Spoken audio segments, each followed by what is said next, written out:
जाम्बवान के सुंदर वचन सुनकर हनुमान जी के हृदय को बहुत ही भाए। वे बोले, हे भाई, तुम लोग दुख सहकर कंदमूल फल खाकर तब तक मेरी राह देखना, जब तक मैं सीता जी को देखकर लौट न आऊं। काम अवश्य होगा, क्योंकि मुझे बहुत ही हर्ष हो रहा है। यह कहकर और सबको मस्तक नवाकर तथा हृदय में श्री रघुनाथ जी को धारण करके हनुमान जी हर्षित होकर चले। समुद्र के तीर पर एक सुंदर पर्वत था। हनुमान जी खेल से ही, अनायास ही कूदकर उसके ऊपर जा चढ़े और बार बार श्री रघुवीर का स्मरण करके अत्यंत बलवान हनुमान जी उस पर से बड़े वेग से उछले।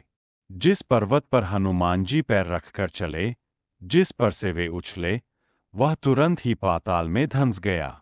जैसे श्री रघुनाथ जी का अमोघ बाण चलता है, उसी तरह हनुमान जी चले। समुद्र ने उन्हें श्री रघुनाथ जी का दूत समझकर मैनाक पर्वत से कहा कि हे मैनाक, तू इनकी थकावट दूर करने वाला हो, अर्थात अपने ऊपर इन्हें विश्राम दे।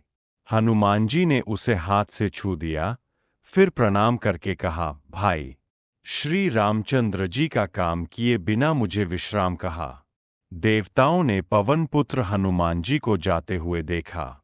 उनकी विशेष बलबुद्धि को जानने के लिए परीक्षार्थ उन्होंने सुरसा नामक सर्पों की माता को भेजा। उसने आकर हनुमान जी से यह बात कही, आज देवताओं ने मुझे भोजन दिया है।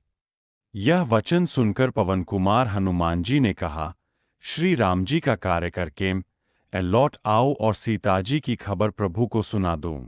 तब मैं आकर तुम्हारे मुंह में घुस जाऊंगा, तुम मुझे खा लेना। हे माता, मैं सत्य कहता हूं, अभी मुझे जाने दे। जब किसी भी उपाय से उसने जाने नहीं दिया, तब हनुमान जी ने कहा, तो फिर मुझे खान ले। उसने योजन भर 4 कोस में मुंह फैलाया। तब हनुमान जी ने अपने शरीर को उससे दूना बढ़ा लिया। उसने 16 योजन का मुख किया। हनुमान जी तुरंत ही 32 योजन के हो गए। जैसे जैसे सुरसा मुख का विस्तार बढ़ाती थी, हनुमान जी उसका दूना रूप दिखलाते थे। उसने 100 योजन 400 कोस का मुख किया।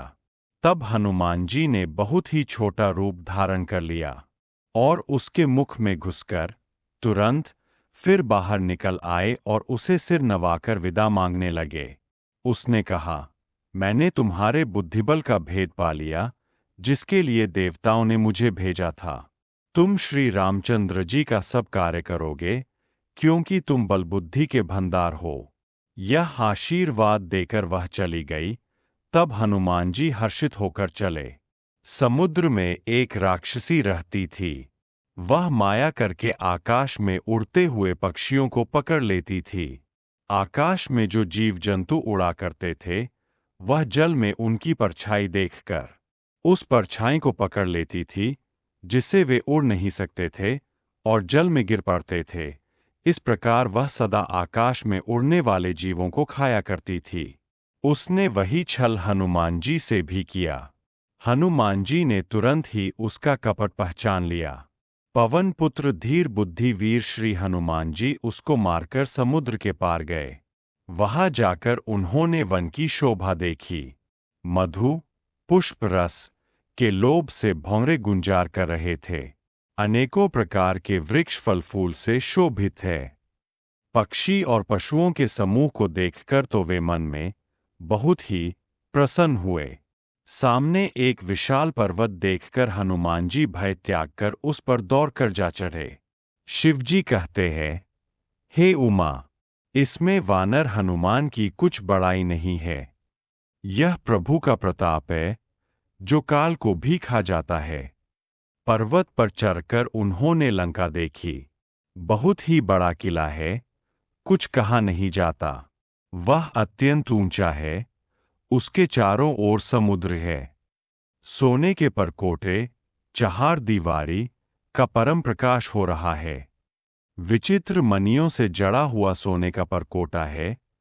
उसके अंदर बहुत से सुंदर सुंदर घर है। चौराहे, बाजार, सुंदर मार्ग और गलियां है।